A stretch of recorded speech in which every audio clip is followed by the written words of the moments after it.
আমাদের দেশটা তখনই উন্নতি করতে পারবো যখন গ্রাম উন্নতি করব।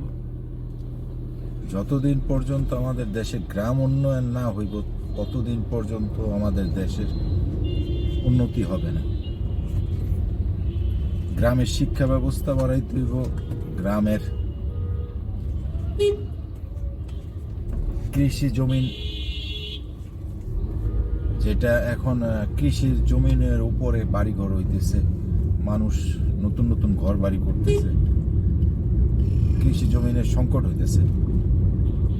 সরকার যদি উদ্যোগ নিত যে ভিলা সিস্টেম বা কমপ্লেক্স, 1000 একটা পরিবার বিভিন্ন জায়গায়, যেমন এক জায়গায় 1000 আরেক জায়গায় 1000, এরকম কমপ্লেক্স সিস্টেম, খেলার মাঠ থাকবো ভিতরে, সুযোগ সুবিধা থাকবো, ওরকম যদি করতো তাহলে কৃষি জমিনও বেড়ে যেত। মানুষ, আমাদের দেশের যারা প্রবাসে থাকে তাদের একটু সঞ্চয় হতো টাকা।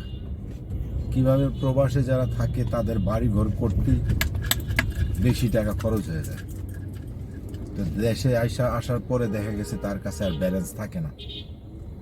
তো সরকার যদি একটা উদ্যোগ নিত, কিস্তিতে সরকার বাড়ি করে দেব, কিস্তিতে টাকা শোধ করব, বাস টাকা নিব, এই কমপ্লেক্স সিস্টেম যেটা হয়,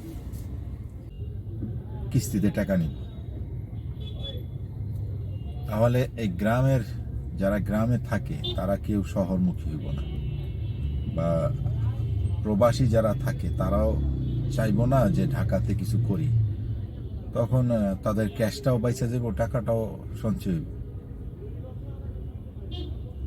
তো সরকারকে অনুরোধ করব, সরকার যাতে এই দিকে নজর রাখে, আমাদের গ্রামের শিক্ষা ব্যবস্থা, গ্রামের কৃষি উন্নয়ন, অন্তত গ্রামকে কমপ্লেক্স সিস্টেমে যাতে নিয়ে আসে, তাহলেই উন্নতি করা সম্ভব। নয়তো বা কখনই এই যে এরকম